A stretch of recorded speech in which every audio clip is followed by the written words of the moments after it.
It's another video na naman tayo today mga kaibigan. Actually, ang ituturo ko sa inyo ngayon kung papaano ang pag-reverse ng medyo malayo. Ayan, marami kasing naguguluhan dito sa pag-adjust ng manibela kasi reverse kung saan daw ang punta. Kung halimbawa dito sa kanan or dito sa kaliwa. So ganito lang siya mga kaibigan, ano. So ilagay lang natin ang reverse. So R, okay, naka-reverse. So mga kaibigan, ang gagawin nyo lang dito, dahan-dahan lang po talaga ang galaw nyo. Ayan. So bitaw ng brake, gently bitaw ng brake. Ngayon, tignan nyo sa side mirror nyo dito sa kaliwa at tignan nyo sa side mirror sa kanan. Kung diretso po ang galaw nyo, so make it sure na nakadiretso din ang manibela nyo para hindi po kayo nawawala sa direksyon. Ngayon, may mga pagkakataon po na mapupunta kayo dito sa kanan. Ayan. Katulad yan. Okay? So pag pinihit ko yan sa kanan ng konti, inch lang, makikita nyo dito sa right side natin, unti-unti lumalapit sa gutter.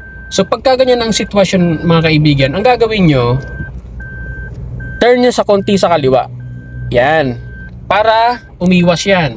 So makikita nyo, pumantay yung clearance natin. Ngayon, may kotse sa likodan natin.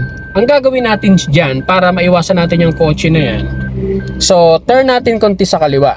Yan. Tapos yung tail natin, pumupunta po yan papunta dyan sa gitna, pakaliwa. Okay? Kung mapapansin nyo dito, nagiging visible na yung kotse na nasa likod natin.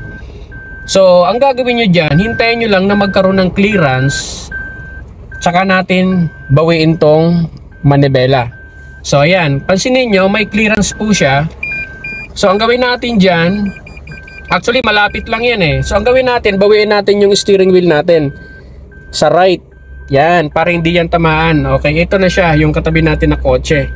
Yun. Tapos pag tuwid na ulit yung clearance dyan, ipapantay nyo ang manibela nyo.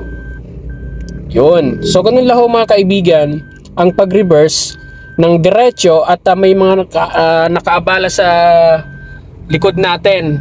So ganun po ang gagawin natin, ano. So ang gagawin natin, gigilid tayo dyan sa kanan, turn natin ang ating steering wheel sa kanan. Yan.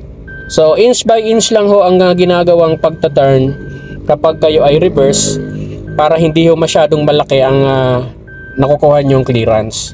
Yan. Pag gusto nyong pumantay sa kalsada, so turn sa kaliwa, then antayin nyo lang na pumantay yung kotse. Pag pumantay, titigil kayo at itutuwid nyo yung manibela. Then forward tayo, lagyan natin ng drive. Alright, so ganun lang po mga kaibigan ang ginagawa, no, sa mga adjustment natin pag reverse po ang intentions. So hopefully nakatulong po sa inyo ang video, lalong lalo na po dun sa mga beginner at mga new drivers. That's it.